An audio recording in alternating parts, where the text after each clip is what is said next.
Prime Minister Carney just signed a deal allowing 49,000 Chinese electric cars into the Canadian market each year. Here's what it means to Canadians and the auto industry. This matters because it's a major shift in Canada's trade and industrial policy, especially as countries like the US and the EU are moving to block or heavily restrict Chinese electric vehicles.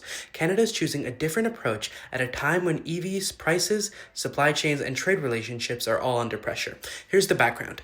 Canada previously imposed very high tariffs on Chinese electric vehicles to protect domestic auto manufacturing and stay aligned with US policy. Under this new deal, Canada allows up to 49,000 Chinese EVs annually at much lower tariffs in exchange for China reducing some tariffs on exports like agricultural products. The goal is to ease trade tensions while increasing competitions in the EV market. Supporters argue this could lower electric vehicle prices for Canadians, increase consumer choice, and reduce reliance on a small number of manufacturers. They also say it helps diversify Canada's trade relationship and could improve access to Chinese markets for Canadian exporters. Critics, including the Premier of Ontario, argue the deal is undercutting Canada's auto industry by allowing in cheaper, state-supported vehicles that domestic manufacturers struggle to compete with.